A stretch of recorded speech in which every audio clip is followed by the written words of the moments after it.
Very good evening. It's the day after Wolves have taken another 3 points. This time away in Liverpool against Everton at Goodison Park, and captain fantastical Connor Coady, Liverpudlian born and bred, obviously would have enjoyed that one more than most, scoring against Everton, his third goal of the season, and then his celebration in front of the travelling Wolves fans, which were in fantastic voice the whole game through. We're also going to be looking back at the Watford game again, because let's face it, the last time we did extra time, we come off the back of 3 defeats in a row. We were a little bit down in the dumps. We were looking ahead to Watford with hope, but trepidation. Watford obviously coming off the back of some good away performances, a shutout against United, and obviously Wolves 3-0 up after 21 minutes. It's like, what's going on? And then we followed it up with a 1-0 victory away against Everton. And Wolves currently back up to 7th. I think we're on 46 points. I think our highest points haul since returning to the Premier League, correct me if I'm wrong, is about 56 points. And we've got Leeds under the lights on Friday night, and then we've got Aston Villa following that.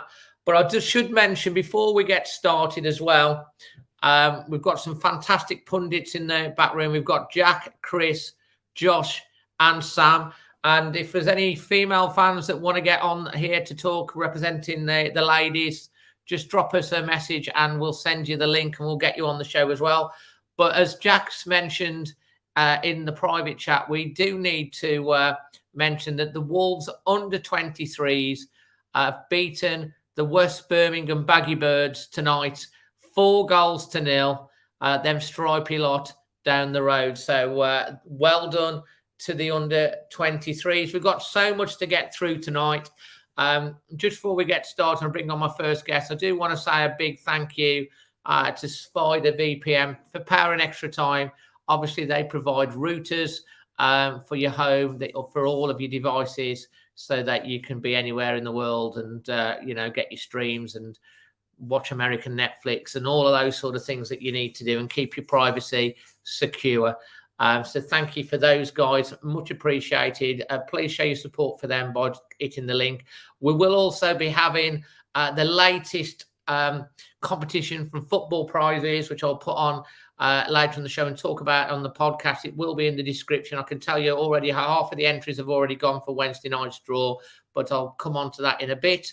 And, if you enjoy this sort of content, please let YouTube know, smash a like, and if you're brand new, if you do subscribe, you've only got to be subscribed for 1 minute and you'll be able to join in the chat. So let's bring on my first guest, a regular on the show. Saw him down at Everton pre-match. Hi, Jack, how are you? Evening, Dave. Evening, everyone. We all okay? Fantastic. Well, we bumped into you just outside of an Everton pub opposite the ground, and you'd actually been mixing it with the enemy and got in there and had a pint. Yeah, behind enemy lines, if you like. Yeah. But honestly, they were fantastic. To be fair, I mean, all weekend we were in Liverpool for the weekend. We had the night out the previous night, and it's a wonderful city. I mean, I can't speak highly enough of it. I know it gets a bit of a reputation, but it's fantastic, and their fans were so accommodating. And even after the game, actually, when we were walking back to where we'd parked, they were coming up and saying, you deserve to win, and good luck for the rest of the season, and things like that. There was no sort of animosity or viciousness at all. It was a fantastic, and that pub right outside their stadium was fantastic. I mean, it was completely bedecked in pictures of Duncan Ferguson and Tim Cahill and everything. You couldn't mistake it for an Everton pub, but they made us feel so welcome. It was really good.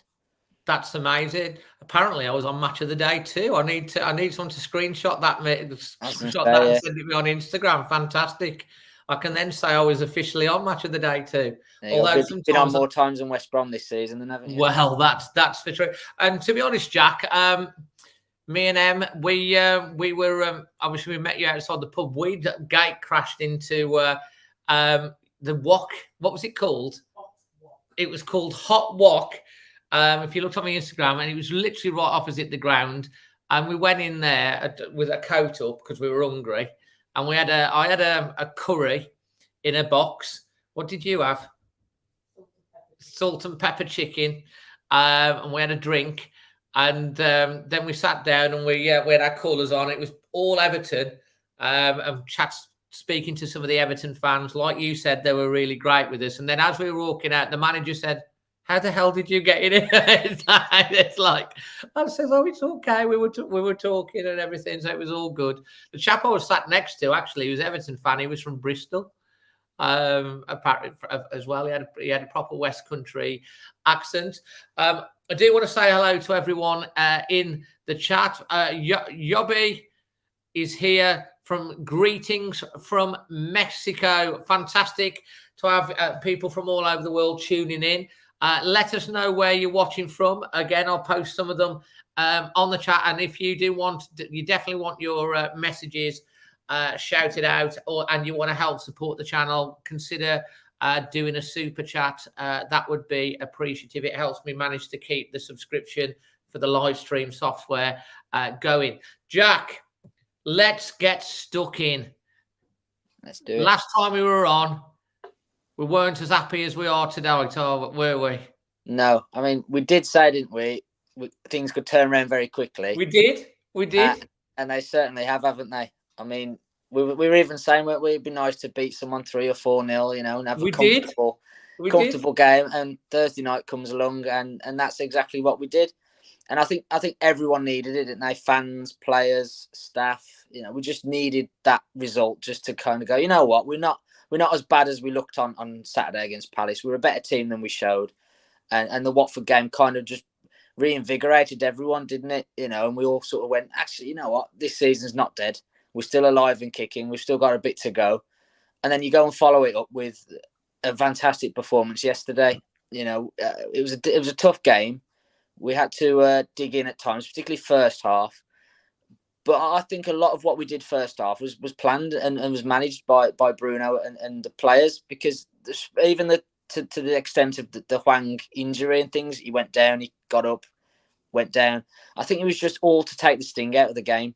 Do you know what? And Timosu is watching from Ontario, Canada, which is fantastic. So we've gone from Mexico to Canada. We've got Dover in there and Cornwall and Worcester.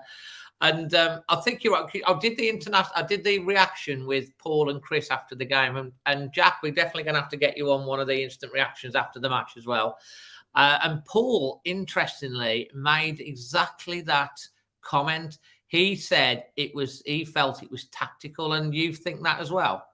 100%, yeah. You could even tell that Everton were going to come out of the blocks firing yesterday. They were fired up. Lampard even said in his post-match interview that their plan was to try and score early yesterday and try and control the game from a winning position. So we kind of knew, and we said even before the game when we were chatting, if we can keep it quiet in terms of the game early on, their fans will start to get nervous. They'll start to turn on the players. There'll be a bit of, edge into the ground, and then we can control it from there. And that's exactly how it planned out. I mean, me and my friend Tony were sort of sat one behind the other, and we kept turning to each other and going, listen to their fans. Every time Pickford sort of didn't play the ball first time, or every time they sort of passed it backwards, their fans were sort of shouting, get it, And you could just tell that the longer it stayed 0-0, their fans were thinking, oh no, not another defeat. This is goals coming for Wolves. And you just sensed that was the plan all along, just to keep them quiet, take the sting out of the game, make it very, very scrappy and bitty first half. Don't let them have any momentum, no fluency, no flow. Stifle them, stop them, whatever you need to do. And then take control second half. And that's exactly what we did. We got the goal really early in the second half, 3-4 minutes in. Really fabulously worked goal, wasn't it? Finished superbly by Coady. It was like Alan Shearer, wasn't he, with those neck muscles, just bulleting it in the far corner.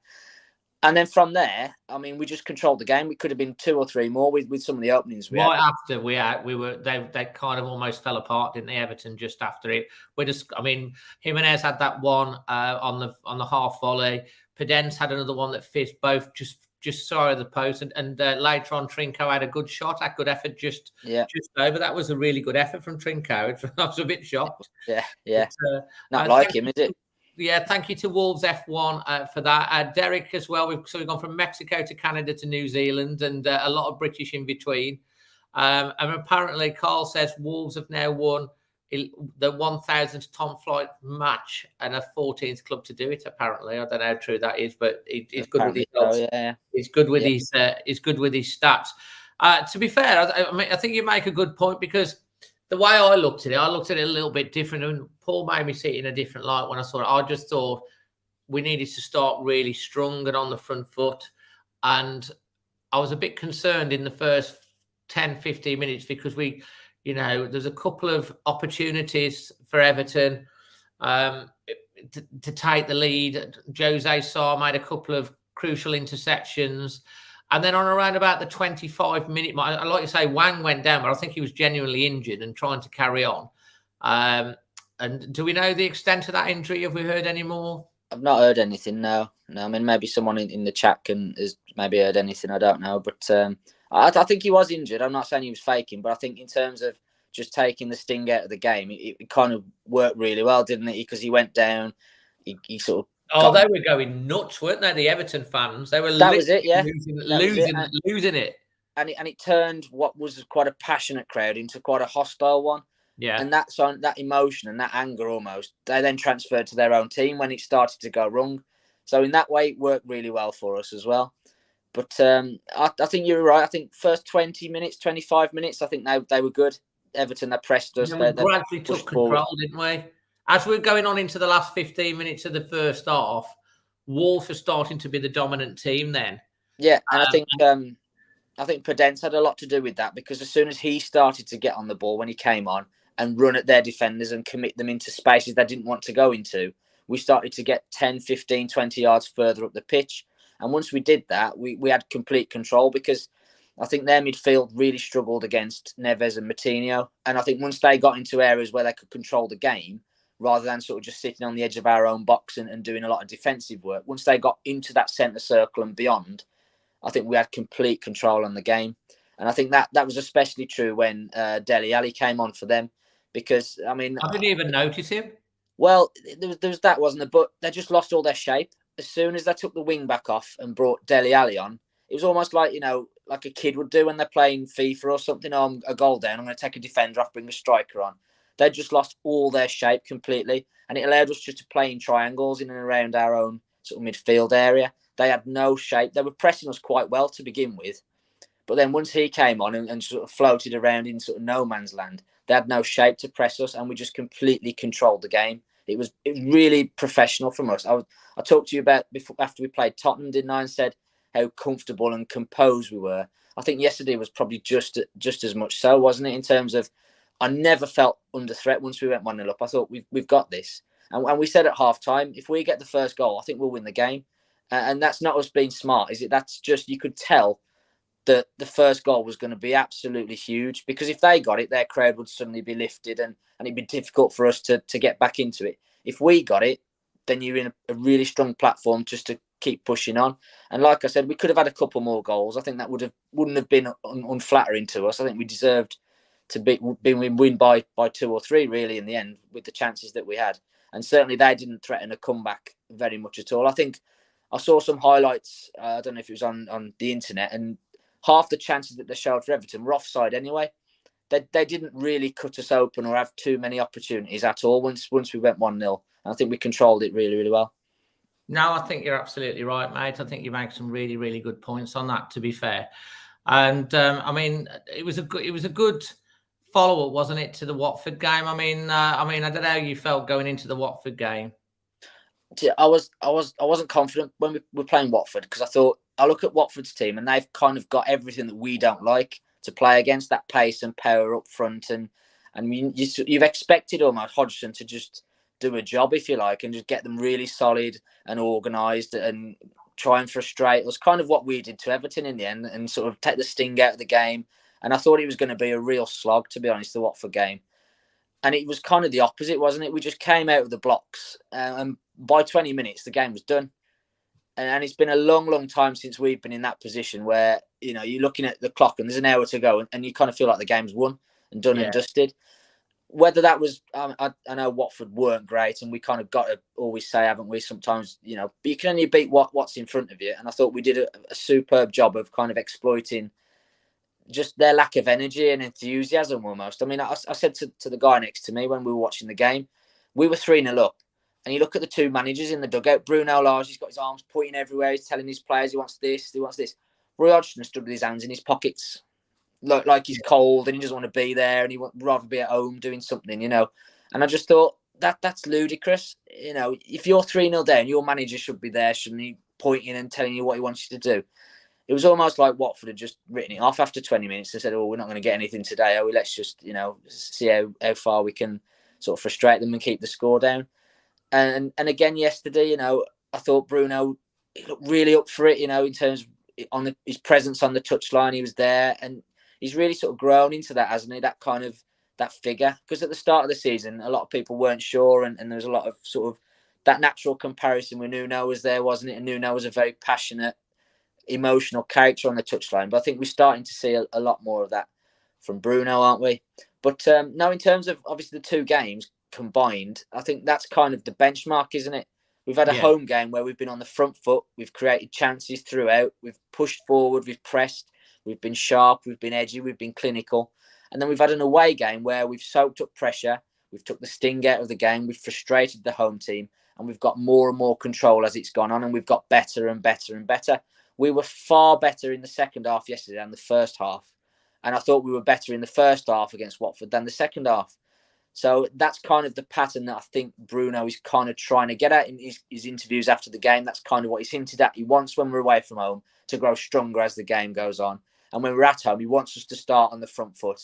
And then perhaps if the game is in control, just sort of manage it in that sense as well. So it was kind of two games where you've seen a real blueprint for how we should be playing if we want to be successful and win games at this level.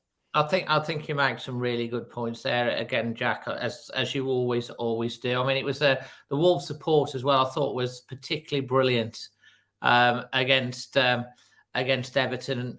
It was really strong. And I don't know. Sometimes you go to an away game and you like Brentford. We seem to be quite loud, although we were less. But then you go to Arsenal and it's difficult because of the way you spread out.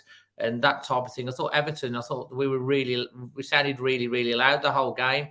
We can't pass up the opportunity for you to have a few words about Ben Foster on Thursday night, though, mate. I mean, what do you have to say about that?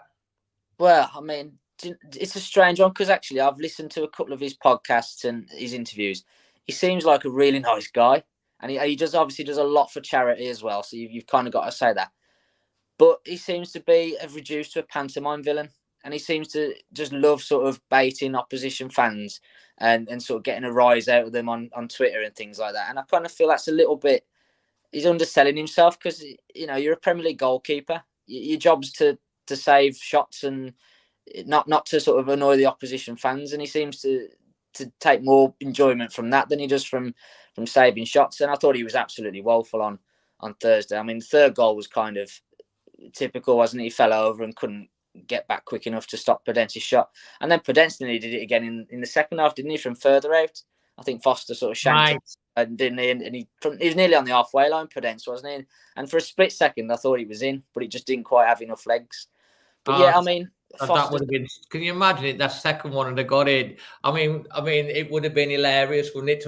It would have been his worst nightmare of all nightmares. I think it was a bit of a nightmare anyway because the second goal went in at the near post off his defender, which was a bit like, we had a bit of fortune, which was nice, but he was kind of like bamboozled by it. The third one. And then if it was that one from Podence when he lost the ball again, if that had gone in, or I had this imagination of him trying to get back and then falling over and it just going over him, that would have been so comical, but it didn't. But then we had Neves' goal as well that let him. I mean, what a goal that was, mate! That was brilliant, wasn't it? And what I liked about the Neves goal was the reaction of the crowd. I mean, I've been going to Wolves for 20 years, 20 plus now, nearly. And I've only ever heard that when Neves scores. Instead of like a cheer, it's almost like a wow. There's the one when he scored against Derby. Yeah. It's like you see that picture of the South Bank in at Derby when they're all like. That's exactly it, isn't it? And then Espanyol scored that one, didn't he? Where he chested it down and tated it in the bottom corner. And then again, the Watford one, there was a couple of seconds of just stunned sort of, has he really done that? And then everyone celebrates And I just think he's such a fabulous footballer, isn't he, Ruben Neves? I just think, whatever kind of is going on in terms of football, we've just got to sit back sometimes and go, this guy's playing for Wolves. I know, mate. I've got Man City on the telly here. He could easily play for Manchester City. He could play for most of those teams, couldn't he? He's just such a good footballer, and he seems to love playing for Wolves. Well, isn't his latest tattoo of having, because he's got a wolf tattoo, he's having some of his most memorable moments tattooed onto him as well. From his celebration. Yeah. I think he's got that and and stuff like that he's having put onto him as well. So that tells you a lot about his affinity with Wolves. And to be honest, there's a few people mentioned it in the chat. Neves, to me, he is the key to our future. We have to give him what he needs. He deserves it. He's been loyal 4.5 years. We need to give him. And we've got Kilman until 2026. We've got Neto signed up till 2027. That doesn't mean that Wolves won't sell if someone comes in with a stupid bid of millions and millions. It just means that Wolves are able to not stress about letting them go on the cheap, a bit like what happened, the situation that happened with Adama Traore. We still don't know what's happening with him. He didn't even play again for Barcelona at the weekend. And, we'll have to wait and see what happens in the summer. But Ruben Neves, surely he's one that you want to see another 2 or 3 years added onto his contract, because he's literally in the summer 2 years to go in it. So it needs sorting.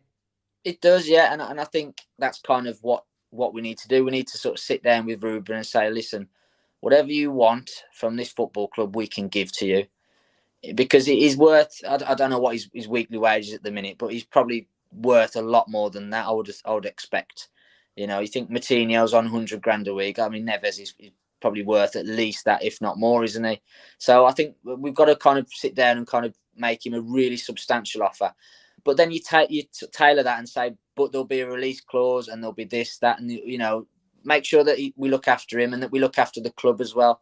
I mean, I'd love to see him sign a big long-term contract, but I wouldn't necessarily be going, oh, that means he's here for the next 5 years. I think there will be a point where he moves on to an elite football club, whether that's one of the Sky Sports 6 in the Premier League, or whether that's a Bayern Munich, a Juventus, someone like that. I think if he goes, he's either going to go to. He could play for City, but then they're just like, look at Grealish. He's gone there. Man United, he would probably be a great fit for them, but I don't think he'd be happy at United with the way it is. Liverpool obviously isn't thinking, but again, Tottenham. Arsenal probably would be his best fit. I would think in terms of and they were rumoured to be in for him last year. Other than that, you're looking at going, like you say, abroad to a Real Madrid or somewhere like that. But I think Neves is quite settled. His family's settled. I mean, interestingly enough, we were talking on the way out. Paul got talking to his best mate on the way out, who we were chatting to. And we did say happy birthday to Ruben Neves, and I gave him the little card. He was going to pass it on to Neves, so he could be watching. You don't know, Ruben. What do you want to say to Ruben Neves if he's watching? Happy birthday, Ruben. Stay at Wolves as long as you can. Absolutely right. Absolutely. I do want to say as well, we've just got a brand new member of the channel. There's 4 membership options, and by being a member, you help support the channel. I've just invested in a microphone and stuff like that, and so if you do want to become a member, it does help, because obviously I do all of this, but it just helps me keep all the quality different things that I'm trying to do. So check that out below, and thanks Gary for joining the membership. We'll put the link to the Discord group over the next 24 hours for you on the comment section. Adrian says Real Madrid in 3 years. 3 more years would be all right, wouldn't it? I think so, yeah. And I think we've got to kind of keep growing the club. I think Bruno even sort of hinted at this in an interview, didn't he? He said, Ruben Neves would love to stay at Wolves for the rest of his career if there's genuine progression and the club are matching his ambitions. And I think that's the crucial thing, isn't it? We can talk about contract lengths and weekly wages and this, that and the other, but ultimately we've got to be progressing as a club, haven't we? That's qualifying for Europe regularly. That's challenging in the League Cup and the FA Cup, isn't it? That's going to the big six teams and giving them a bloody nose from time to time, and showing that we can compete with them.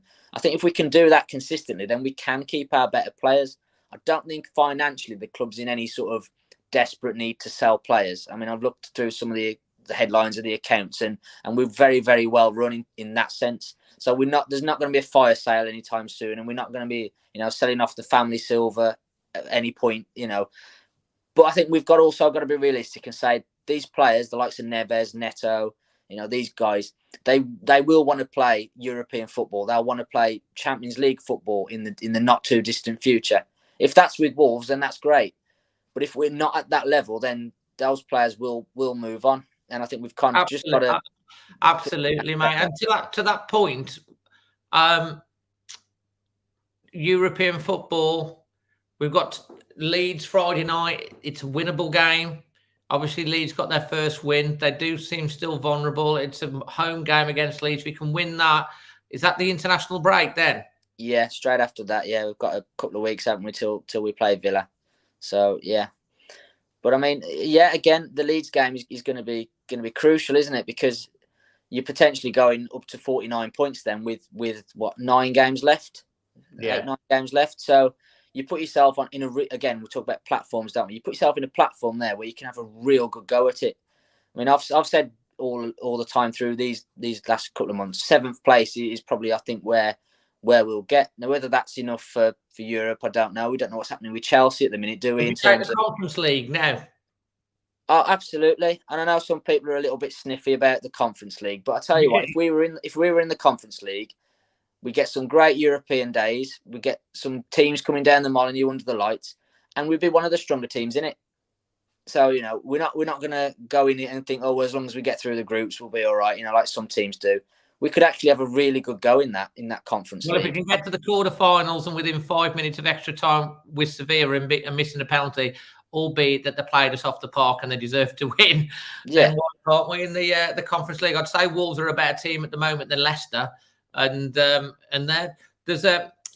will come on to that question that Adrian you've just asked about European football. But Jack, obviously, just to finish off with your segment, talk me through your performance rating for Everton and your man of the match, and obviously your overall rating for the 2 games.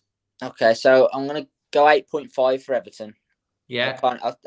I don't know with 7.5 for the first half, because like I said, I thought we did what we needed to do without being exciting or expansive or sort of blowing anyone away.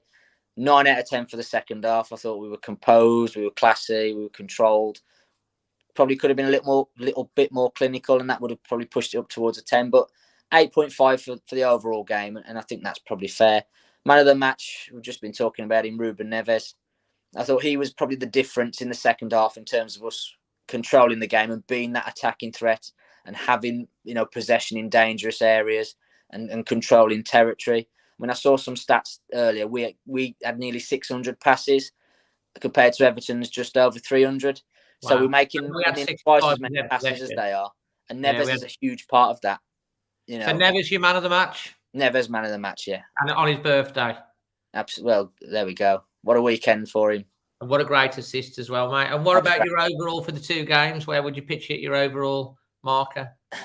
Probably 8.5 again, yeah. I mean, like I said, we needed to beat Watford, and they're a poor side. But the way we did it was really pleasing. And then Watford follow it up by beating Southampton away 2-1. That's it, yeah.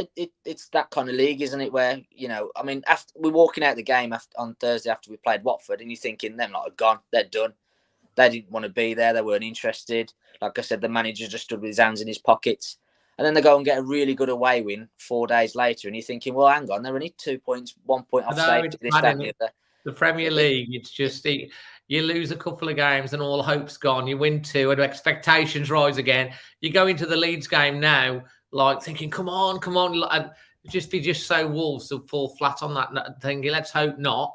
Let's hope they go in again. The sign of a really good team is like we've come out of a bit of a bad run. I think the Arsenal last minute goal, late goals, really knocked the stuffing out of us. And I think Bruno probably made a couple of mistakes, for the first time really in his managerial career. But he's got a response from the players after he laid into Hoover and stuff like that. He's obviously sat down and talked to him. I know he's not been seen anywhere near since, but the players have took out, and you could see the camaraderie of the players, and the fans at Everton at the end, and it was absolutely brilliant. Jack, we're going to have to move on from you because we've got other things, but you absolutely make some great points. Just to give you a heads up, the Leeds extra time show will obviously be Saturday evening before match of the day. So hopefully, you'll be recovered after celebrating late into the night the Leeds victory. Fingers crossed, and be back up ready for extra time on Saturday evening next week. But we'll make sure it's done and finished in time for match of the day. Unless we lose, and then we might not want to watch match of the day, and we'll just keep going. Keep chatting. Yeah. Top man. Cheers. Nice one. Cheers. See you, everyone. So that's Jack's nomination, Ruben Neves, and he's given an 8.5. Next, I'm delighted to bring back onto the show young Chris Mansell with a wonderful backdrop there, Chris. Before we get started, just tell everyone about your backdrop, because it's special. It's like a little mini museum by the looks of it. It's definitely dedicated to the gold and black. It is indeed. You can probably see Mike Bailey there, the old Wolves captain of the early 70s in the corner there, and the old Typhoon T football things you could get by saving up the boxes and sending off for them when we were kids. I've got one of Derek Dugan upstairs as well. The Duke, the legend. I tell you what, Barry West is saying here, still keep saying it, Dave, but you did predict top 6 at the start of the season where you had that bad start. I tell you what, it's funny you should say that, Barry, because I did, because I thought we were playing well, and I said, I think we can top 8. Why not top 6? I think top 6 might just be a stretch too far, but it's still possible. But it turned out, as it was interestingly, I didn't realise it at the time, but Mr. Ben Foster came on my channel. I think it was just before we played Watford. He came on and left a comment calling me delusional at the time. It was 3 games in, which is why I've laid into him a little bit first. I've tagged him on a few things, but he hasn't popped up or been quiet. I have done a couple of things about Ben and the wind and stuff like that. He's on my vlog, and I'd love Ben Foster to come back on now and call us all delusional. Now we're like 7th in the league, but I am pleased for him that he got rid of the impact. Did you watch the bit with my dad in the preview and his little song? Yeah, when he was singing. My dad, if you've not seen the preview for the game against Everton at the weekend, if you've not seen that preview, my dad always sings a song, and he sang, "Don't laugh at me because I'm a fool. You let in 4 goals. That's why you're a fool." And he predicted a 2-0 win, but it was so funny, mate. My dad had me rolling in that one. It's funny. You've got proper memory, Bill, and we got a chance to meet you before the game, caught up with you, and you were on the reaction again. Yeah, I've got to say, I did predict a 1-0 win, didn't I? I was just about to say, because if you've watched the vlog back, you'll have seen Chris and Paul. And Chris, you did actually predict a 1-0. Yeah, and since Bruno's come out and said after the match that he said that the game plan worked 100%, and we were all like thinking in the first half, why aren't we going for it? Why are we sitting back? Why we keep passing the ball backwards and sideways? And then, he comes out with that to say that the game plan worked perfect. And it did, didn't it, really? We just absolutely ran the match from start to finish. Absolutely. And there were some very good performances. And I've got to mention our 2 fullbacks, Johnny and Mansell. They didn't put a foot wrong all afternoon. And Mansell is becoming really dependable, isn't he? He hasn't got... I must admit, I was a little bit concerned at the start with Aït-Nouri thingy, but Mansell did a great game, to be fair. Yeah, I don't think you should be concerned about Mansell. I know he doesn't give us that attacking thrust like Aït-Nouri does, but he's solid. Nobody takes him on, do they? Nobody beats him. And he's so good with the ball as well. He's confident on the ball. He had I mean, he did play in a Champions League semi-final, so he can't be that bad, can he? Well, absolutely. And Johnny, who's played what 8, 9 games now in the last 2 years, he looks fantastic, doesn't he? He's on it already. Patrick Moran says, Chris, you know your Wolves, very nice man, very honest. And I've got to mention Willy Bolly as well, Thursday night. We haven't seen Willy Bolly this season in the Premier League, have we? No. And it was like watching the old Willy Bolly from 3 years ago, who was dominant in the air and getting in front of people and winning the ball. And he looked good with the ball as well when he got it, and it's so great to have him coming back again. Yeah. He was a hero, wasn't he, 3 years ago? Oh, he was, and we love Bolly because, he loves Bolly. Because I mean, I saw him at the weekend with the fans coming out. He was beaming and smiling. He looks fit, doesn't he? As well, he looks really fit. He looks like he wants to play as well. He really wants to play at Wolves. So he does. I'm thrilled to bits with the squad. We've got now, and even Pedro Neto was there on Sunday, and he knew he couldn't play, but he was still there with the lads, wasn't he? I don't know whether they asked him to come or whether they volunteered. Well, yeah, he was limping a bit. I don't know what's gone on there. He's got a foot injury, hasn't he? Yeah, is it for his foot? Is it? Yeah, apparently. I don't know for definite, but that's somebody's told me that. I don't know where it's come from, but it's his foot. So yeah, we just get Wang and Neto back, and then they both get injured.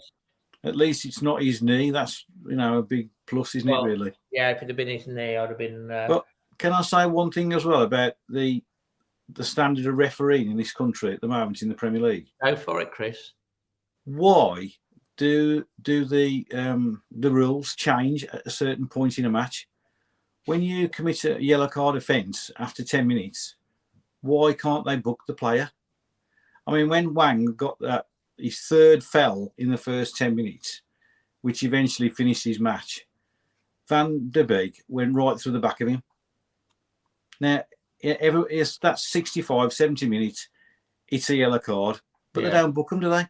No. Why do the rules change, after half an hour or 45 minutes? I don't know. There are some. They do seem to be, like earlier in the game, a bit lenient. I suppose they don't want to ruin the game. But if it's a foul, it's a foul, isn't it? Yeah. All I ask them to do is apply the rules of the game, and that's both teams. I'm not looking for special, favours for the Wolves team. If they commit a yellow card offence, then book them. Yeah. But they're stopping us from playing. Watford did it a couple of times the other night. We're pulling away, and they chop them down, and all it is a yellow card. But they're not actually booking him either. I know. It's frustrating. So anyway, I just have to get that off my chest because it's been bugging me for weeks. This is what it's all about, Chris. We want to come on. We want to hear these opinions. People want to hear from you. You've seen a lot of football over the years. You've seen, Wolves, like a lot of us, go right back down. You've, probably seen, you've probably seen. I mean, what was your first match, Chris? Can you remember? Yeah, 1963, Everton at home. Oh, it was Everton at home in 63? Yeah. I was about 7. I think we lost 3-1 at home. That's my recollection of it. I've never actually checked on it, but I'm sure that's what it was. My dad took me. So you've seen some football over the years, Oh, yeah. I mean, early 70s in the UEFA Cup and League Cup final in 74. I mean, I think we finished third in 1973 in the old First Division. John Richards scoring 36 goals in a season. King John. It was fantastic for me growing up, at that time. And we got King Ruben now, haven't we? Well, yeah. I mean, 107 touches against Watford. I don't think that's probably. I mean, I've loved watching him every match he's played for us for 4.5 years. But I think that was probably the best he's ever played. He looked like he was in absolute. He was imperious, wasn't he? When he's on. See, I always think when Neves is on it like he was there. When he's absolutely on it, Wolves are, you're going to win the game because if he gets control of the midfield, you're done. You're done. And to be fair, and I hope I'm not tempting fate in here, he's managed to so far avoid that next yellow card because we do know if he gets another yellow card before the end of March, I think it is. He's got a 2-game ban, and we've got Leeds on Friday, and then the game after that is Villa. So I really hope he doesn't pick up a booking on Friday night. Yeah, well, he's going to now, isn't he? I'm afraid. Well, because I did have my fingers crossed when I was saying it. So one thing about Ruben, he might be a fantastic ball player, but he gets stuck in as well. He does. He never backs out. I don't think I've ever seen that guy give less than 100% in any game he's played for Wolves. I feel really privileged to watch him play. And if he does leave in the summer and he looks to better himself, he should be playing Champions League football every week. He should be playing in cup finals all the time. And I admire him for staying with us for 4.5 years. And I don't want him to leave. Obviously, it's an absolute pleasure for him to watch him. But I wouldn't blame him if he did. But please stay, Ruben. Yeah, I think he's a sort of player that would be really difficult to replace, especially with Martinho alongside him. We're not knowing if he's going to get an extension, but Martinho can't keep going forever. I mean, I know he still keeps himself super fit, but like if you lost both of them out the midfield in one go, it would take the pretty much the heartbeat out of the team. He can't afford it. But it would be impossible really to replace him at the same level, wouldn't it? No matter how much money you spent on anybody. I can't think of anybody else I'd rather have in my team playing in that position from any other team in the world. I really can't. I mean, Kevin De Bruyne couldn't play that position, could he? No. I've got a sort of feeling also a little bit of him, what I've been told that Wolves are going to go a little bit stronger in the summer window. Tim Spears said that last week, didn't he? Yeah, I think you'll see that Wolves will go a bit stronger in the window. I think they need to. I think you need to give Bruno Lage wants to play a 4-2-3-1 as his plan A, and then you've got your 3-5-2 and your 3-4-3 as your plan B and C. His preferred lineup is 4-2-3-1, so that Wolves are more attacking. And if you look at the players that we've got, they're kind of in the forward to middle areas, as we've got at the moment, kind of fall into being able to play that. It's the back line that is a little bit thing. And we need another Renato Sanchez type midfielder in the middle. And probably the jury's out, obviously, Trincao. I mean, he did all right when he came on, to be fair. Trincao thingy, but we don't see enough end product from Trincao in terms of his 25 million, and I think there's better options. Chiquinho, I've been quite impressed with since he's come in. Yeah, absolutely. Yeah, he looks good. He looks good, doesn't he? And when he nodded that ball back for Neves the other day, how many people would have actually had the, thought to actually do it like that? They would have tried to go for goal perhaps and put it over the bar or made a mess of it. But he weighed that up quickly in his mind, and it was. He did, mate. He did. And what did you take of the Watford performance? And were you apprehensive going into that game? Yeah, I think so. Everybody is when you've lost 3 on the trot, especially with the way we played at West Ham. Yeah.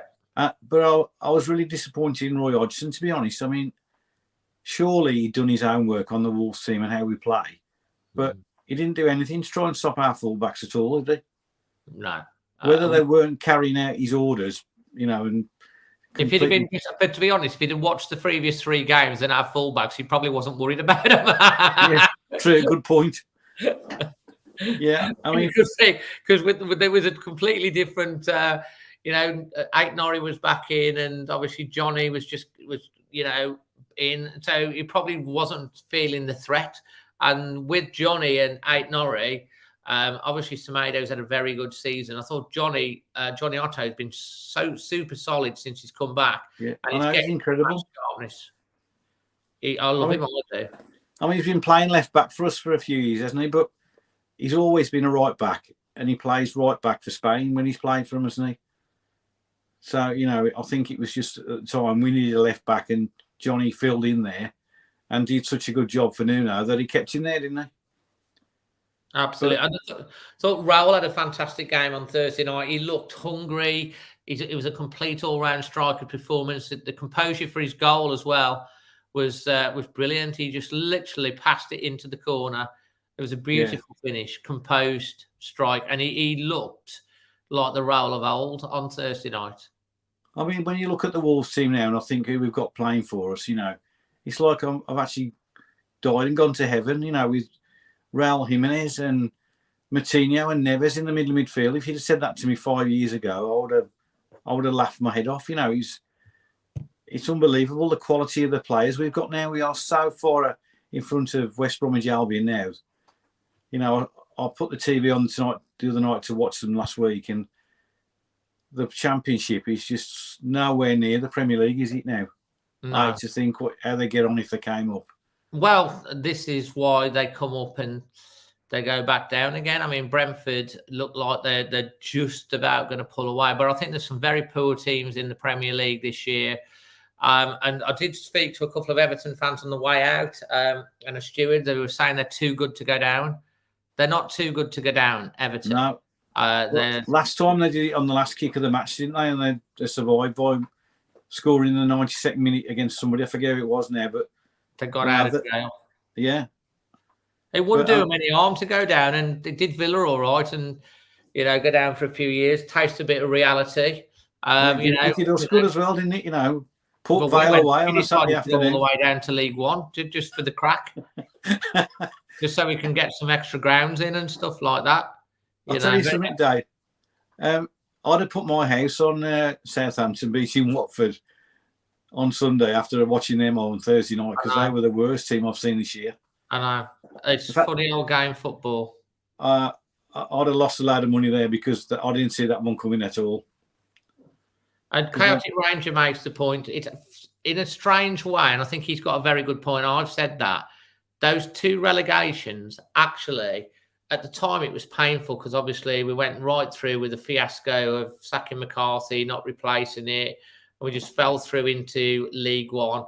Then we got Jacket that basically got rid of all the bomb squad and got the youth in, and obviously we bounced straight back as many teams like Leeds were stuck down there. Look how long Sunderland's been stuck in League One, and you've got Charlton and Ipswich and Sheffield Wednesday and Wigan, all of those. Portsmouth can't get out of League One. We bounced out quick, and then we got our ship in order and we got back into the Championship, stabilised, financials were in good house, and it set us up to being purchased, and then obviously to where we are now. It's funny, at the time it was painful and it was hard, but in a roundabout way, it might have done us a favour in the long term. Well, we've got Sir Jack Hayward to be thankful for that, haven't we? He saved us and made us what we are today, really. We could have been down there doing a Sunderland now, couldn't we, if it hadn't been for him, really? Well, yeah, I mean, it's amazing a club the size of Sunderland, and they're just struggling to even make the playoffs again. And Portsmouth are about 9th in that division as well. Ipswich, who have apparently spent a bit of money, they're about 10th or 8th or something like that. It's crazy. It's the graveyard of Premier League clubs. League One is. Chris, to finish off with, let's remind everyone your man of the match and your performance rate, unless you've changed it since the reaction. Well, I think I said on Sunday it was 7.5 because of the first half performance. But since Bruno's come out and said that that was the game plan, and I've been thinking about it a bit more today. I think it was almost perfect again, wasn't it? Like Watford was. I'd definitely make it 8.5, 9 out of 10 because we just don't look in any trouble, do we? It's if that is the game plan. I mean, we went to Man United and their game plan there was to attack them away. Oh, and we absolutely obliterated it in the first half. They weren't expecting that at all, were they? No. Bruno is a master tactician. And I think apart from that West Ham game, when there was a few bad performances by the players, which obviously you can't legislate for. I mean, every Wolves player probably had 5 out of 10. I think he made too many changes for the West Ham game. It was 5. I think it was too many. Yeah. So... and we lost the wing-backs as well, and that was a big... we lost 1-0. We didn't really start playing until the last 10, 15 minutes. We came alive. I would, that's what I say. I've not made many mistakes tactically, but I think the West Ham game was, and I think potentially not putting Raul back into the side for Palace was probably a mistake. But then you saw Raul, how hungry he was, and on Thursday night. But yeah, I think you make a good point. He's learning himself though as he goes along, and he's not perfect, is he? He's going to make mistakes. Of course he is. He's only like 7-8 months into the job, mate. We all learn. We're all learning our lives by our mistakes. That's what makes us better, doesn't it? And I'm sure he will. If he has that chance again, he wouldn't make the same mistake. Absolutely, so, mate. Ruben Neves, man of the match again for the second week running, absolutely 100%. Yeah, absolutely. I think Ruben Neves, you can't. And what about your overall performance rating for both games? 9 out of 10. I've really enjoyed watching every minute of it. 9 out of 10. But can I say, I think Daniel Podence has changed the Wolves team over the last 3 months. Since he came in, we look like a threat now when we get attacking. He's got that pass, hasn't he? Yes, mate. I think he did go down a little bit. There's a few people making comments about how easy he falls over, though. I think he was, but maybe that was a tactic. I don't know. Sometimes, what was it that someone said that we're too nice sometimes, and we got to be a little bit savvy and a little bit mean, and you got to play the game. Sometimes you have to play a little dirty, don't you? He's the master of finding space on a football pitch, isn't he? Whenever he gets the ball, there's nobody within 10 yards of him. He's clever. He's a clever player. And I love him, I do. Sometimes he loses the ball because he tries, but at least he tries to take a player on. That's why he's taking a risk, isn't he? Yeah.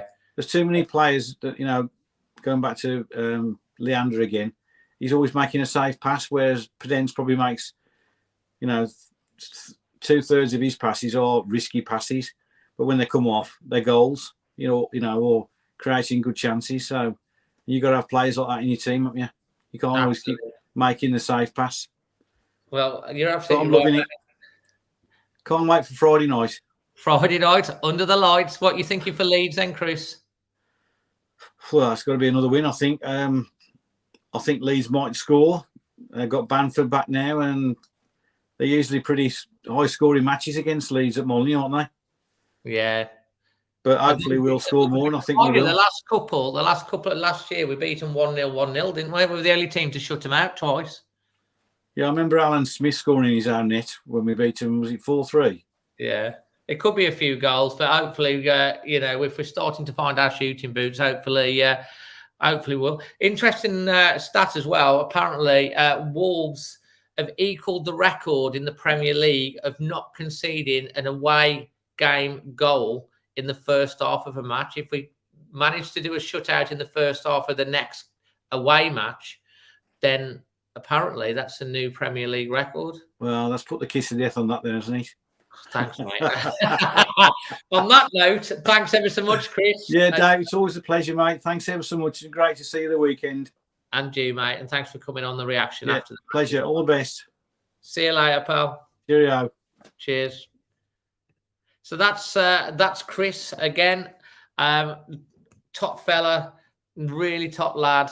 Mad Wolves fan. Been watching Wolves since 1963. We do have Sam that's sitting. When I tell you this, he is literally. We're going to be live from the roof of Molyneux. We get cameras everywhere. Who's coming on last? But next up, we have Josh. Hi, Josh. You're right, Dave. Fantastic. And you went at the weekend. I did indeed. Well, just before we get on, I know some of you have been waiting patiently, but we do have the latest competition from Football Prizes, and it is to win this prize. It is a Jose Sarr signed and framed goalkeeper's glove.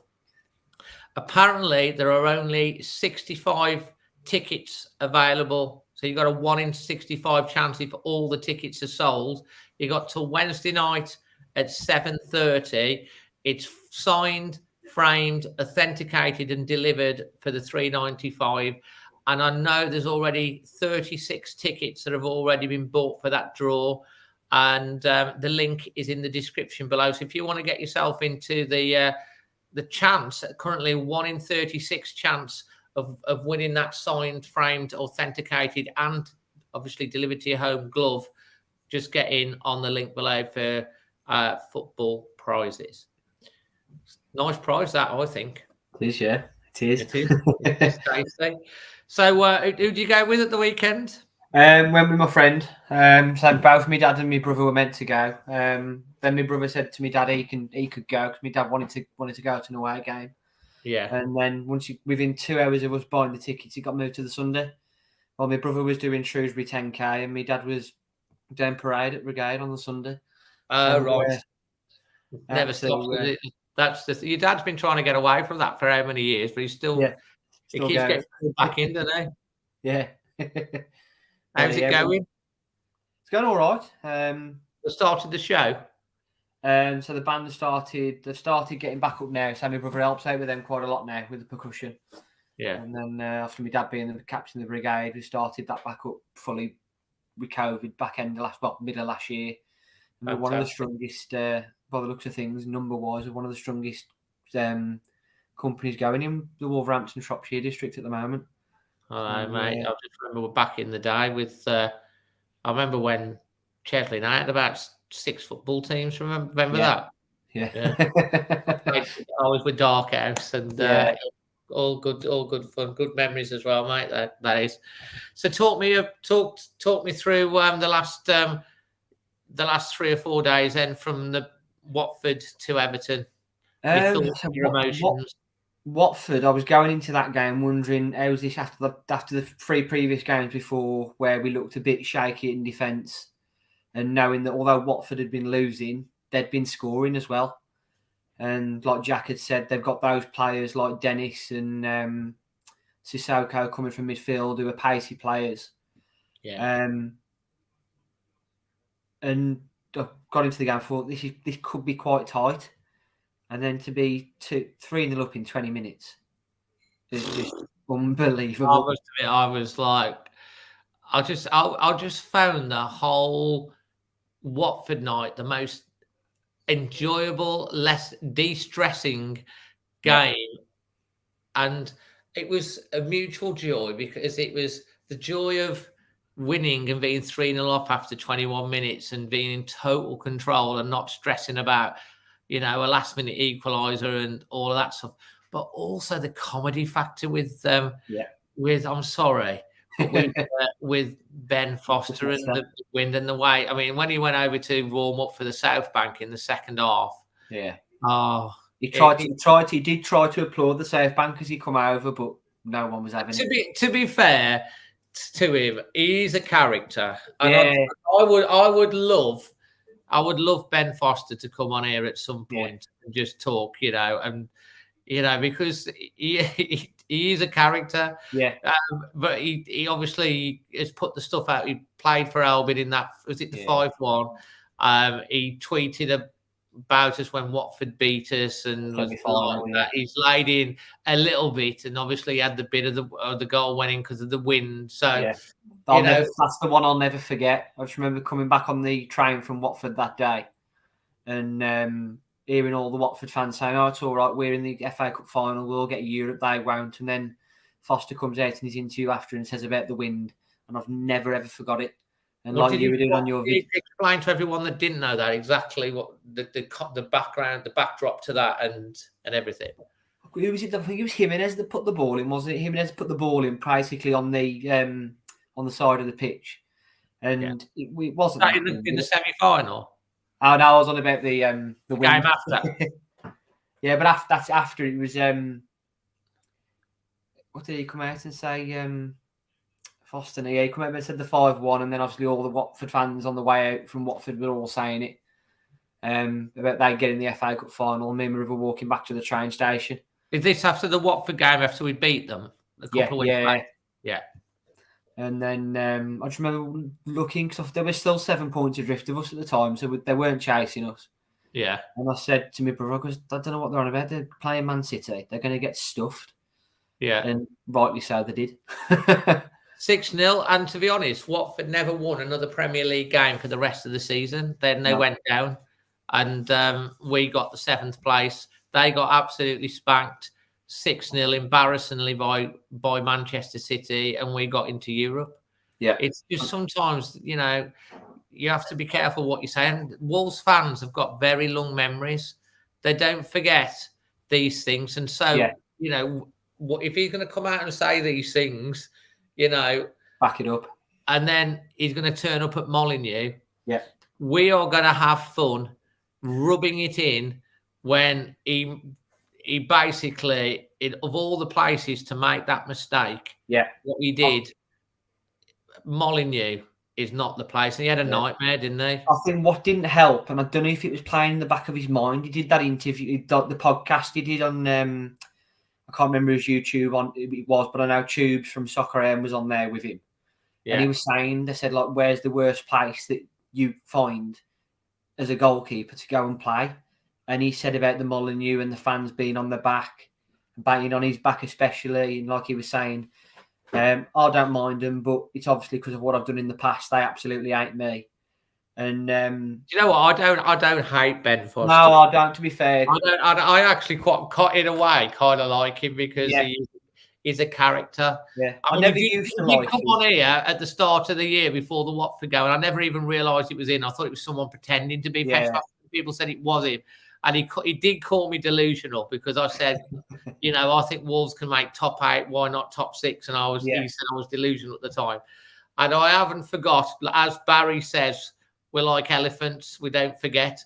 Yeah, and you know, but. I don't hate the guy. I think he's quite entertaining, you know, and I'm sure if you sat down with him and had a drink with him and stuff like that, it'd be great. But football is about banter sometimes, isn't it? You know, it's about banter. And I've always said banter is good. Having a laugh is good. That's what you love about the football. Sometimes, you know, when you have the banter going between the two away fans. Yeah. What I don't like is when it gets malicious, and toxic and nasty. Yeah, that's where you draw the line. And I don't care whether it's what club you're from or who you support. Being malicious to anyone or nasty or horrible or is you take it too far. But with a tongue in cheek, with a bit of thingy, talking about the wind and having all of that, and them cheering him, you know, look back on it, and it's good. It's fun. And that he took it well, to be fair to him. He could have reacted and he didn't, to be fair to him. He just kept his head down and just cracked on with it. But you could tell it was playing on him. And like I was saying, I have got a newfound respect for him, to be fair, really, because over lockdown watching his YouTube channel with his cycling and his podcasts. And the physio my brother had when he dislocated his shoulder used to be the physio at the Albion, Stuart. And he told the stories about Foster with his knees and his training and stuff. And what he's like as a bloke. And he does seem a nice bloke, to be fair, Ben does, from what we've been told. And to be fair, mate, I wish I had as many subscribers as him. I mean, I'm like 28 and a half, and I think he's got 1 million. Yeah. I know he's a footballer, and I know someone said about his videos are so well produced that I would imagine that he's got a team that helps him, that does that for him. I do have to do everything myself. I video it, edit it. I do have a bit of help from the producer. I do the thumbnails. You know, there's so much time that goes into it. And obviously, I've got a full-time job as well, but I can't afford to have a production team. But he has got I think it's 1 million subscribers on his channel. So fair play to him. I did tongue in cheek after the reaction after the Watford game. Say well done on your YouTube channel. But I have tagged him a couple of times, but he hasn't come back. But Ben Foster, if you are watching. Someone tell Ben that we don't hate him, or at least we don't. I mean, there might be some Wolves fans that maybe do, but we don't. And he's more than welcome to come on here at any point in the future and have a natter. That would be great. I'm sure because we've got a great community, we'd all have a bit of a laugh with him anyway. Fantastic. So moving on to Everton, mate. I say another one. That was another one where I thought, what's going to happen here? Because they've been stuffed 5-0. We've won 4-0. I'm thinking this has got 0-0 written all over it. It's the Wolves way. Going into games like this and watching Everton play first half, and like Chris has said and Paul said on the post-match video as well, and Jack has said it. It was stop start, and I thought it was them at first, but when you look back at that first 15 minutes with what Hwang was doing with his injury. I think it was mainly us stop starting it, breaking the play up, frustrating the fans as well, because once we started frustrating the fans, they got on the back big time. And then second half, we just got forward another 10 yards at the pitch, and the mistakes they were making, everything was around the edge of their box. Yeah, I mean, Everton started really, really, with that energy and that fight. Obviously, they needed the points, and we did look a little bit slow starting, but we broke the play up. And then, like I say, after about 25 minutes, we started to take control. And really, once Wolves go 1-0 up against any team, I mean, it's only that Arsenal game, and it was only in the last kick of the match. Well, it was the last. It was a bit bad luck that we lost all 3 points. Other than that, it's been 2018 since we'd taken the lead and Cardiff not away from the game.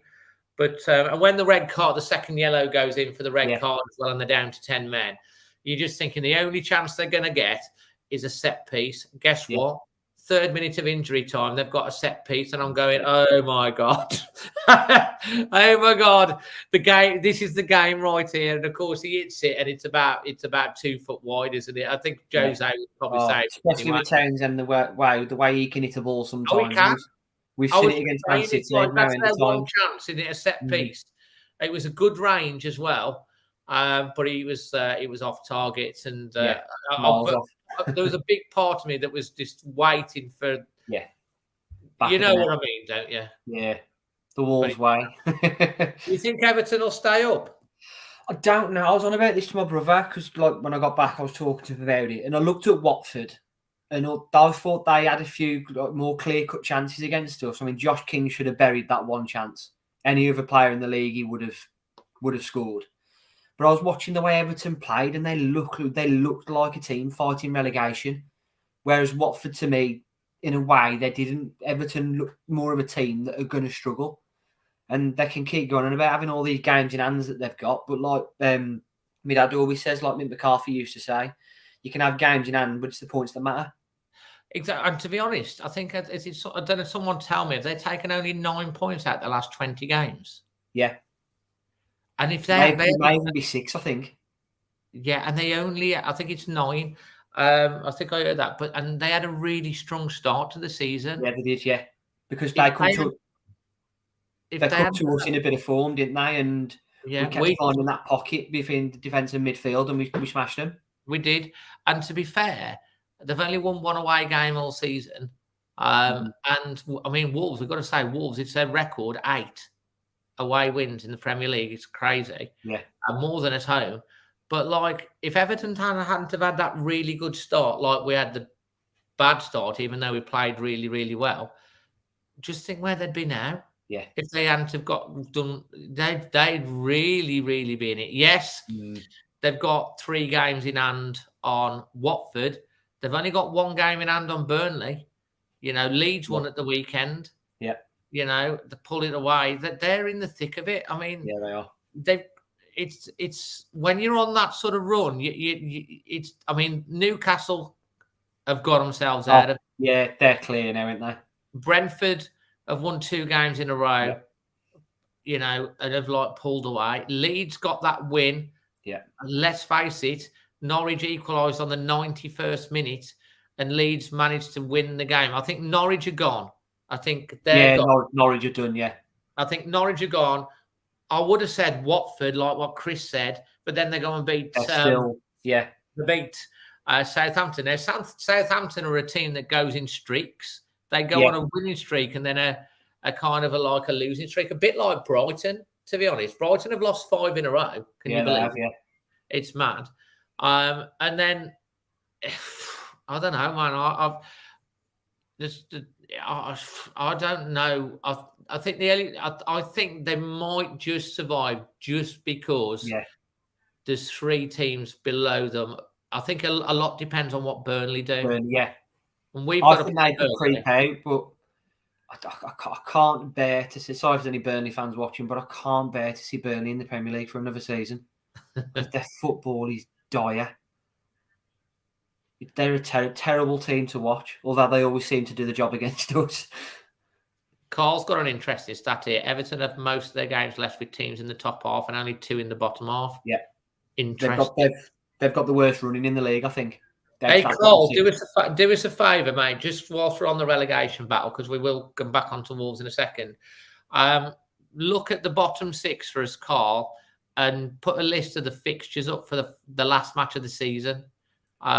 Leeds have got Brentford, I think.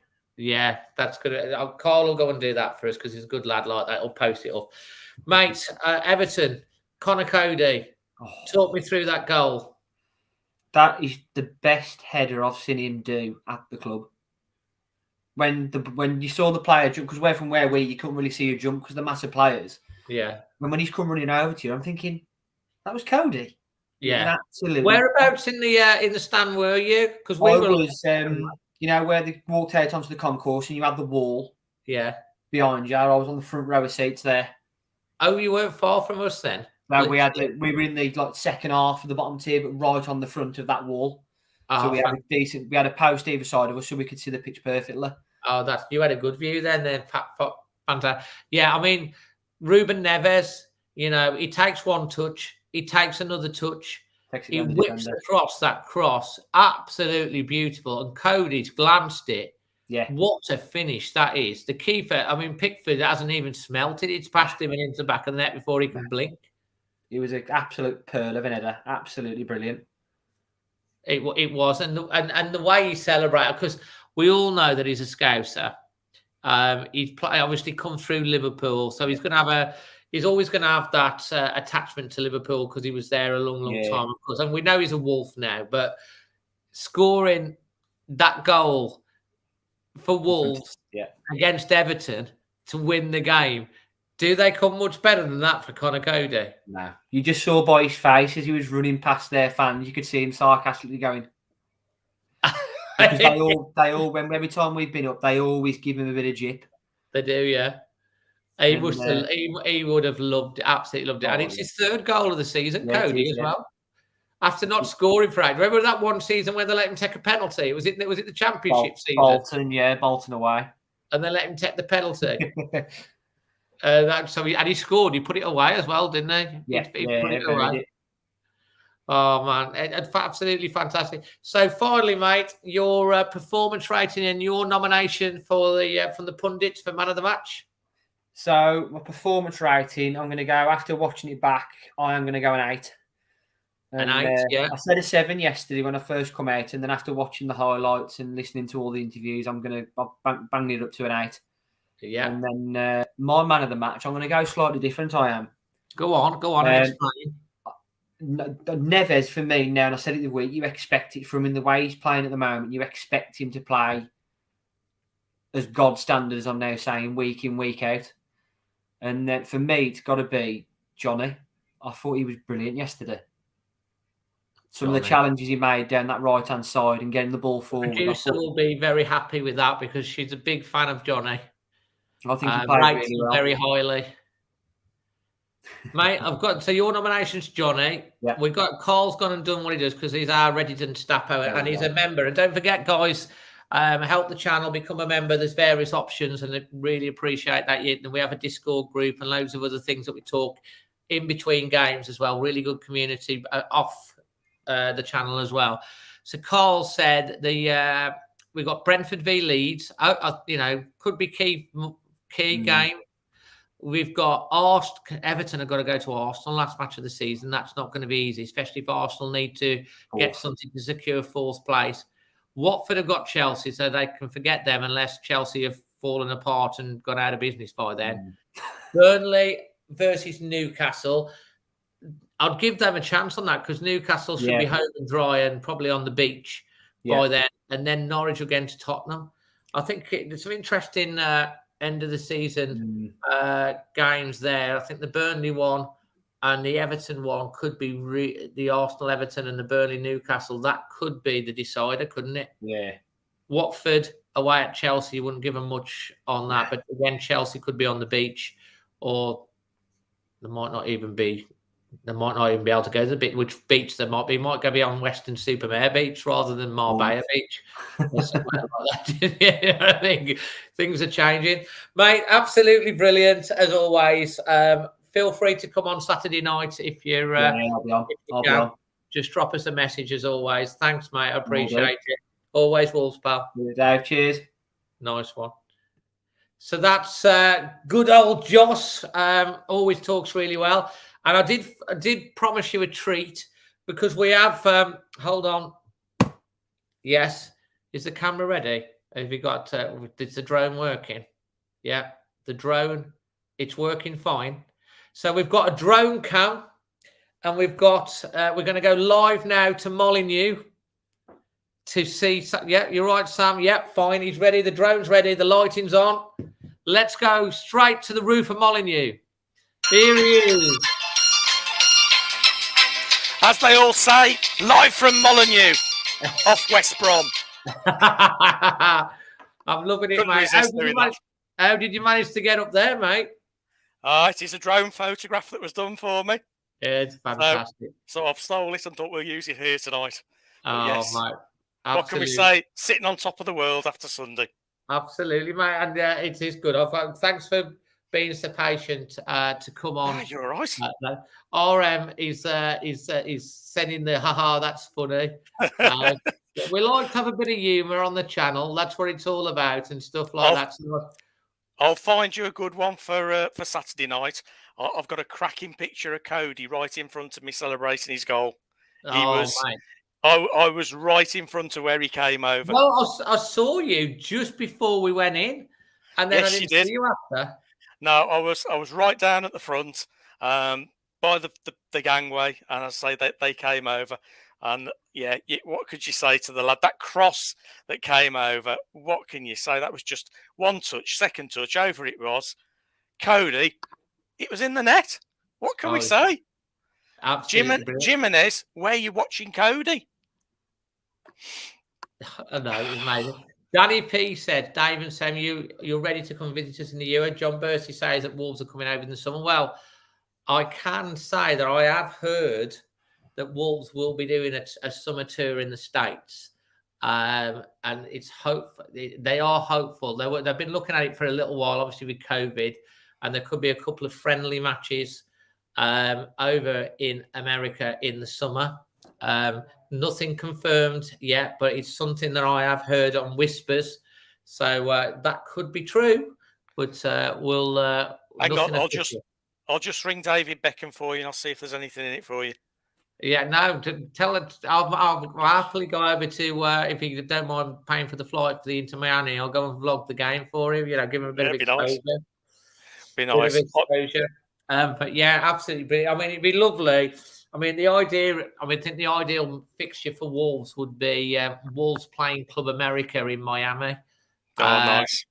But it's going to be. I think that's the preferred game. Whether that would happen, whether they can pull that off, it might be someone else. But Wolves, Jimenez, Wolves versus Club America in somewhere like Miami, that would be amazing, wouldn't it? Be great. Nice trip over there. That'll just make the summer livable, wouldn't it, when we come back to the dreariness of the UK weather? I know, it'd be amazing, wouldn't it? Carl, no, it's not Colorado Rapids. I think it'd be, they're going to play someone over there. It'll be someone bigger than Colorado Rapids. Mr. Bruce, no, Club America in Houston, they sell out. Yeah, absolutely. Can you imagine? And that would be class. Anyway, talk me through the last few days, mate. I mean, obviously down before Watford, and now we've got smiles back on our faces. 5 goals, nothing conceded, 7th place, looking back at Europe again. It was slipping away. Just when it's slipping away, they pull us back in. They grabbed it and snatched it back. I mean, I did say at the beginning of the season, I was hoping for us to get to that top 4, but I thought 5th was probably where we might be at. It's still possible. So, but Watford, the only thing I'll say about the Watford game is I got Jose Sarr's gloves. Oh, did you? Yes, we got his gloves. How did you manage that? Nice. I asked before the game when I saw them getting off the bus, and then my ex's little lad took a lovely little sign with him, and lo and behold, as he came over for the half, he gave us a little wave. And he did a bit of this and said that. And at the end of the game, he came over and there they were. I thought, yep, I'll give you that. So, are they the ones with the little... and his name, little bobbles, like finger bits, and they've got his name. Have you got? I them ready? haven't. They've gone away to be framed.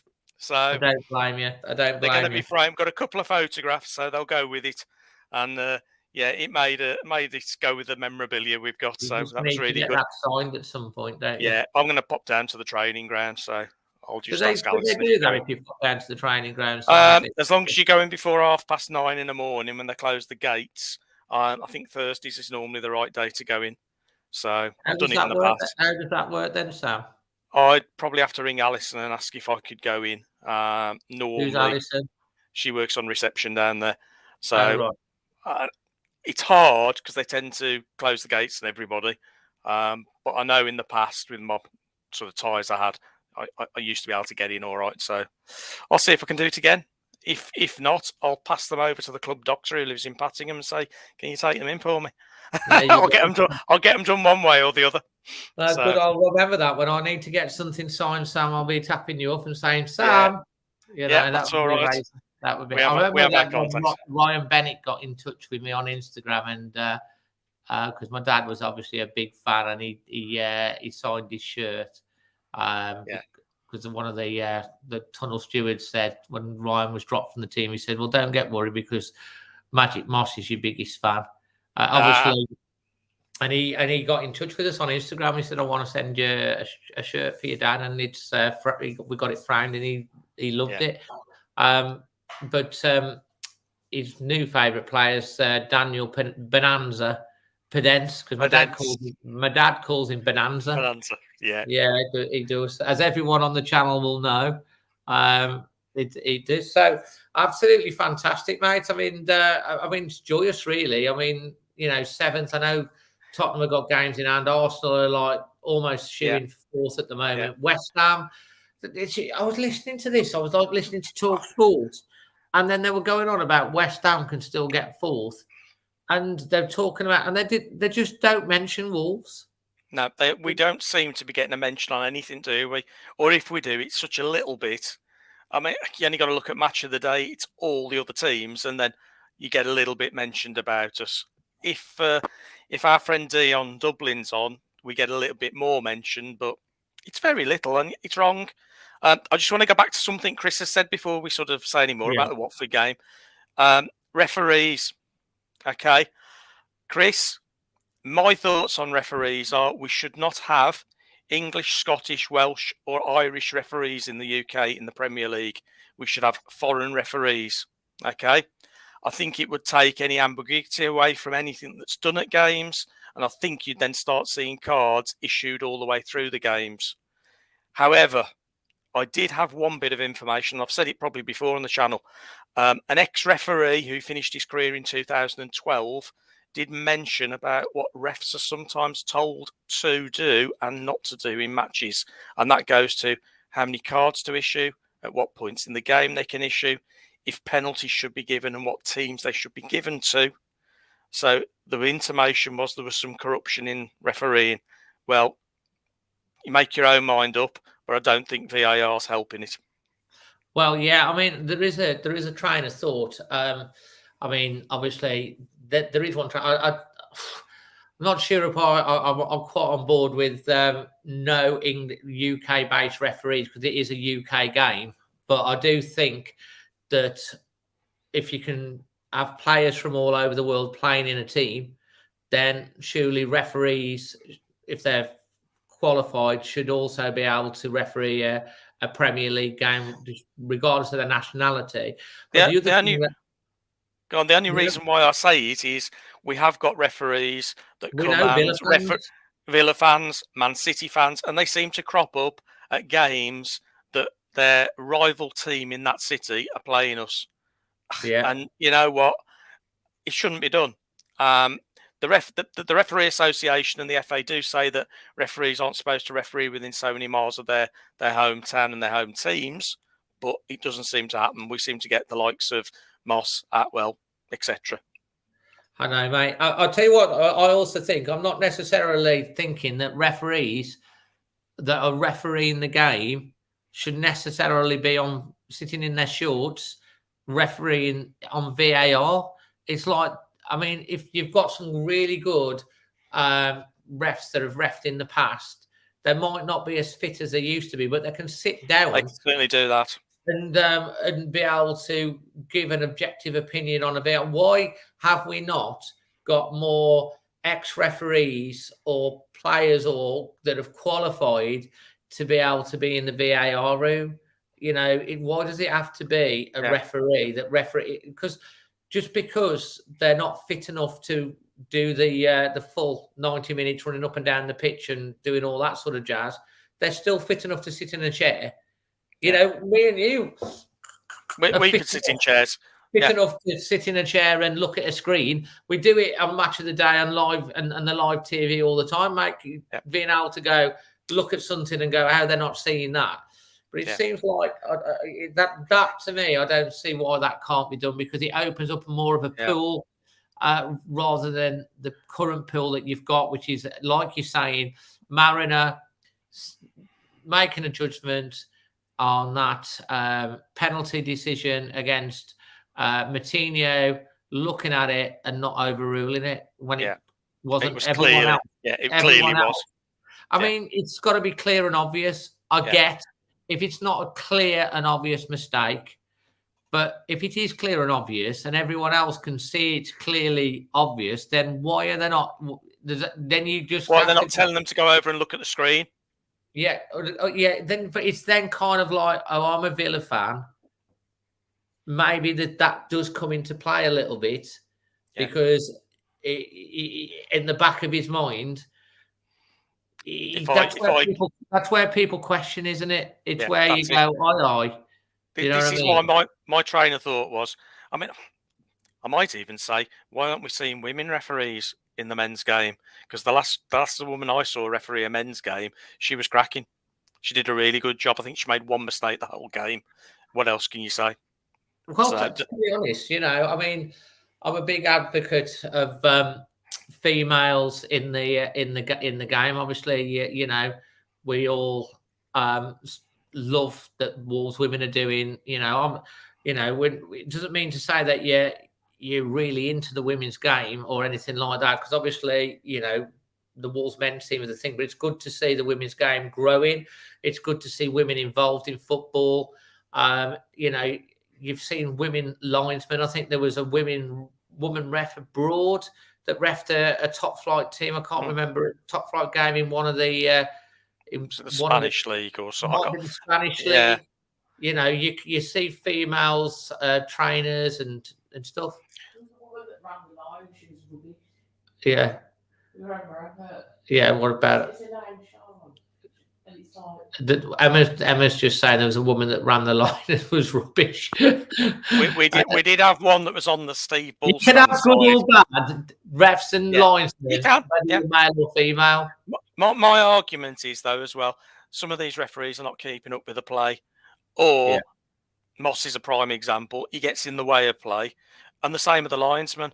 They're not keeping up with the play. And God knows what they're doing with this offside rule at the moment. I'm sorry. If a player's offside, get that flag up. Sarr got taken down twice. And I don't know how he didn't get injured. We need to get back to the original rule. If a player's offside, put the flag up straight away. Stop the game.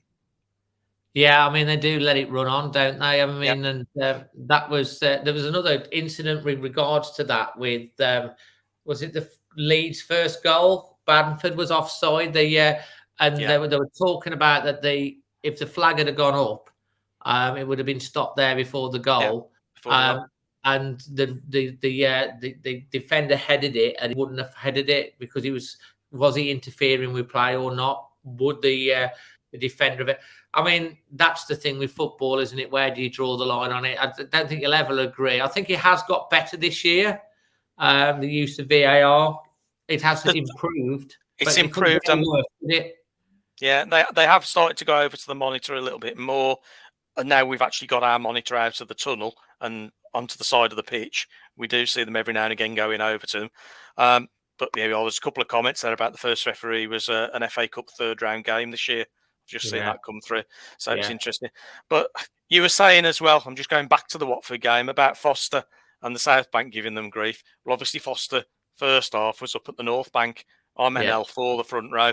And I must say, he came out clapping and waving to all the Wolves fans. As he got over to us, he certainly didn't get any clapping and waving for us.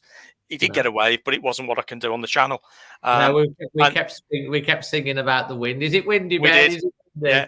And then when that defender turned the ball into the net, we said, was that the wind to him again? And he obviously was getting a bit rattled. So and he got very rattled with the third goal. It was just priceless. I mean, yeah, it was cracking. God bless him. God bless his little socks.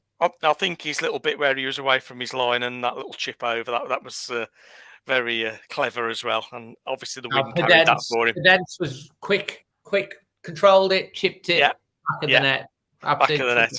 Delirium, 21 minutes in. It was, and then that obviously the Neves goal at the end was sublime. At the Neves playbook, he's had 2 magnificent games. Yeah, he's coming back. I mean, you say 4.5 years with us. He obviously helped us get out of the Championship, along with a few of the other players that we've got, and he's continuing. He does now own his property in Wolverhampton, by the way, so that tells you a lot.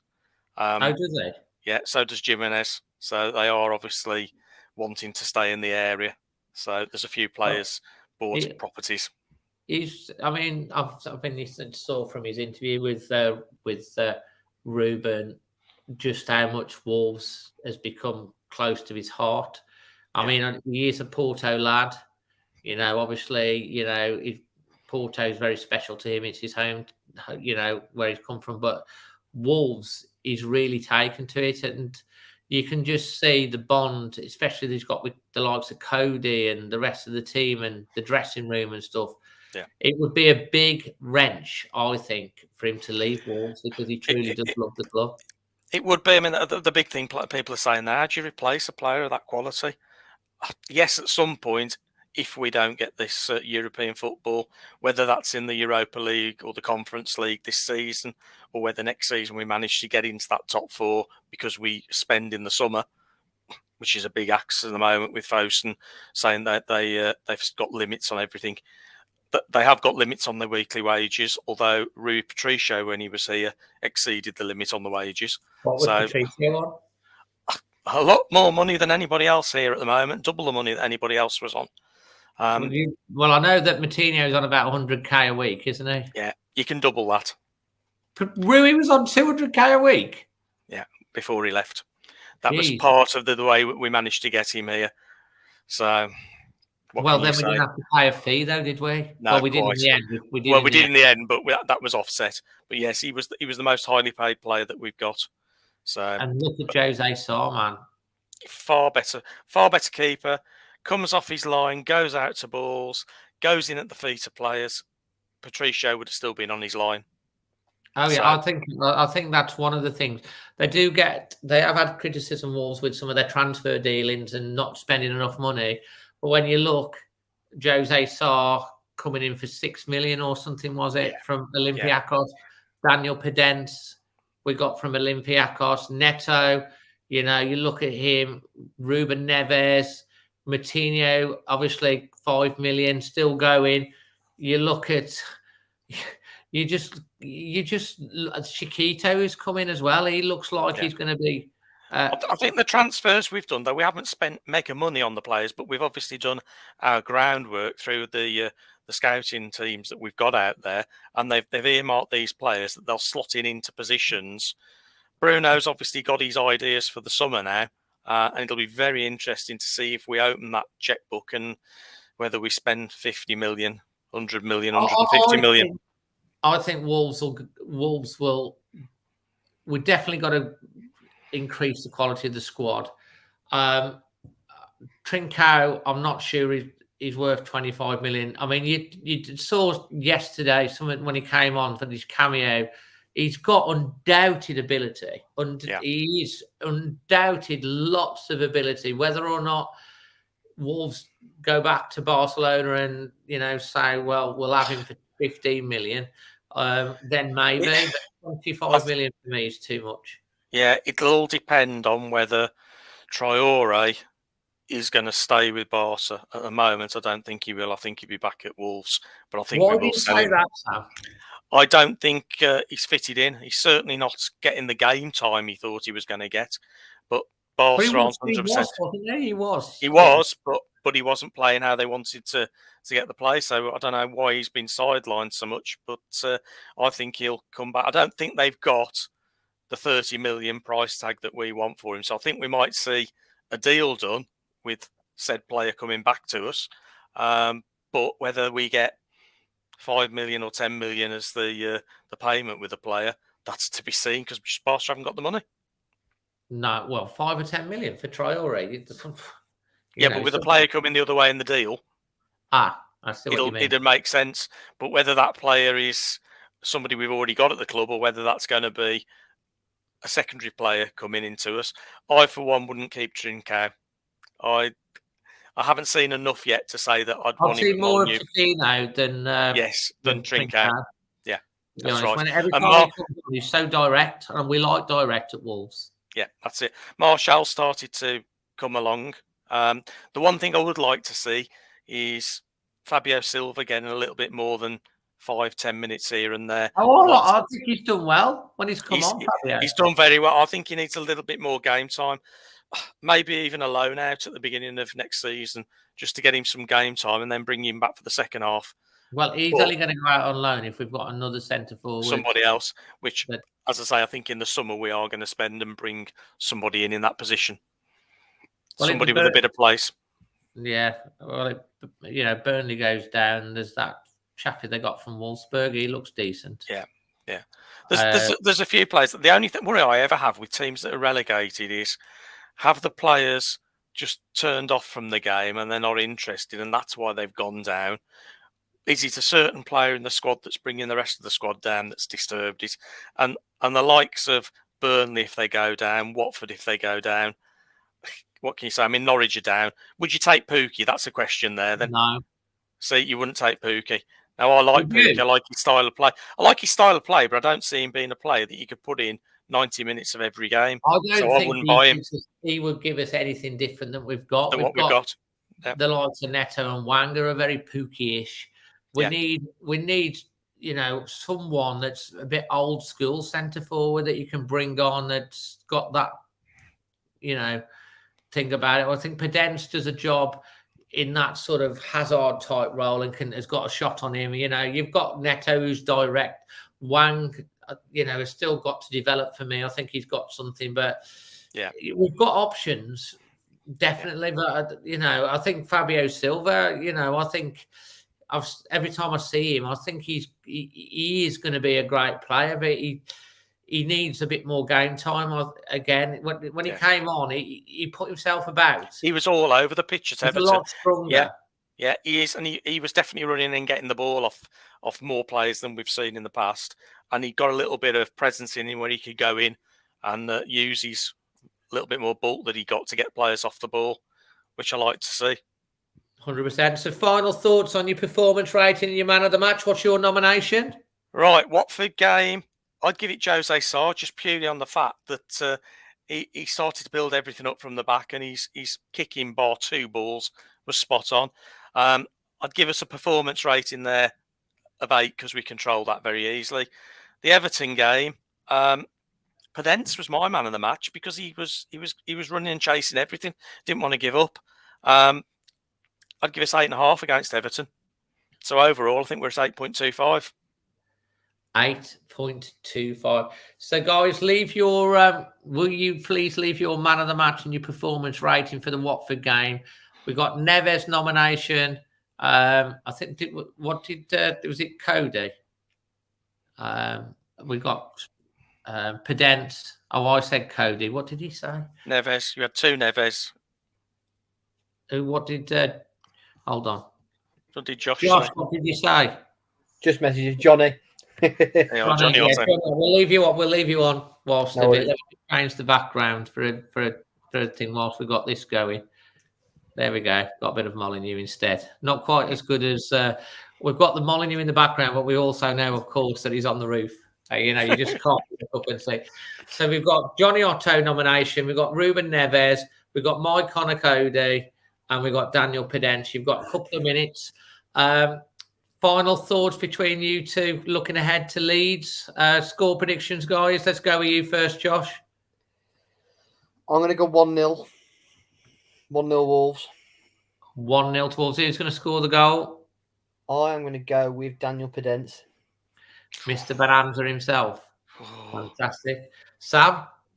Yeah, I think it's going to be a very, very tight game. I think it'll be 2-1 Wolves. I do think, unfortunately, we'll let a goal in the first half and we'll be fighting it back. I think we're going to see Neves. And I wouldn't be at all surprised if Silva doesn't get a little bit of time, but I'm not sure if he'll get a goal. I'll tell you what, I want him to score. I do so much. Just to give him a little bit of confidence. So I'll say Neves and Silva just to get him going. So Neves and Silva, absolutely. I really want Silva to score because I think he's done everything but, hasn't he? It would be absolutely fantastic. And at this point in time, after the Watford and also the Watford and Everton results, Josh, good feeling on where we're finishing at this point with 9 games to go, 27 points still to play, Wolves on 46. How many points are we going to finish on, Josh?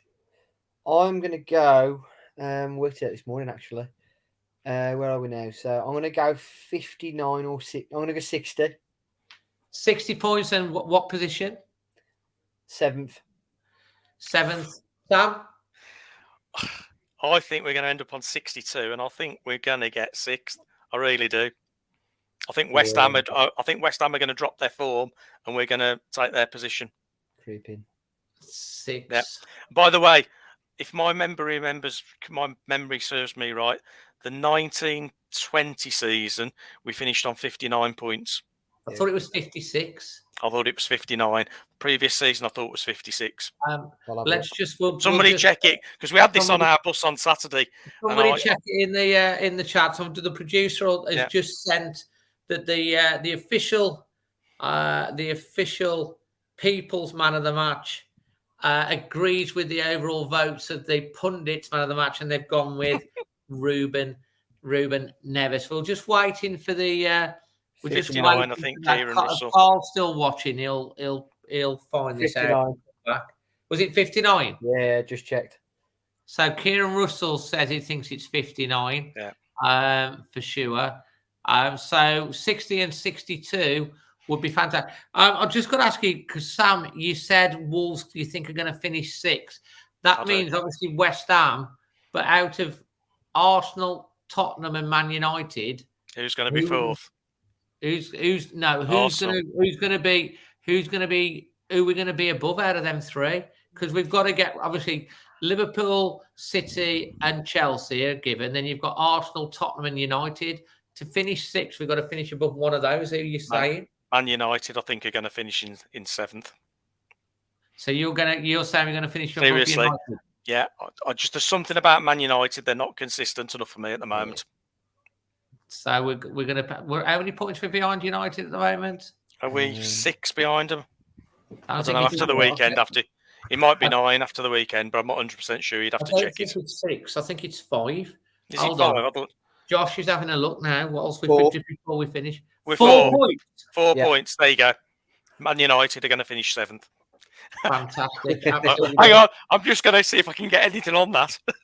We have a look, if we had a betting partner, they could have come on now and thingy. Anyway, listen, just thank you ever so much to Spider VPN for powering the show. As I say, if you want to become a member, you get the little wolf's head in the corner and they change colour, the longer your members, and they've got lots of other things. We've got a Discord group and stuff like that. It really does support the channel because obviously the software to run in I have to pay for the software for running the streams and stuff like that and try and invest in mics and things. So that would be, anyone wants to support, please do. Don't forget the football prizes link and is in the thing below. I know that you've got a pair of Jose Sarr gloves that you managed to get yourself, so that's okay for you, Sam. But there is there is a competition. There's already 36 sold, and there's only 65 entries if you want to get into that. I just want to thank Jack. I want to thank Chris, obviously. Jack's there, so let's get him on. We need to get Jack's opinion. We've got us all on the screen now, so hold on. Jack, your opinion, points and position. I think we'll finish on 61. I think we'll win 5 more games. Hold on. So Josh is 60, you're 61, and Sam's 62. Yeah. Ooh, so close. Yeah, I don't think we'll draw another game. I think we'll either win or lose every single game because I think that's how we play now. So I think we'll win 5 and I think we'll lose 5 or something like that. We have got a couple of tough fixtures. We can't lose 5 because there's only 9 games to go. Okay, win 5, lose 4 then. So 61 points, 7th place. I think we'll finish above West Ham and Tottenham. Jack, do you not think at the end of the season we're going to stop Liverpool getting the title with a draw? Oh, well, I think there's every possibility, isn't there? I'm not sure how we'll get out of Anfield alive if we do, but you know, it'll be a. I mean, because there could be so much riding on that game, couldn't there? Yeah. I mean, because if you remember when we went there the other year, we were there and they needed to better Man City's result, didn't they? And they went 1-0 up against us early, and they were top of the league at that point, and they were going bananas. And then Man City went in front, and we gave them a little bit of stick, and then that was it. So it could be the same again, couldn't it? Yeah. So we've got Stu who thinks we could get 5th. Just seen that, yeah. There's no reason why not.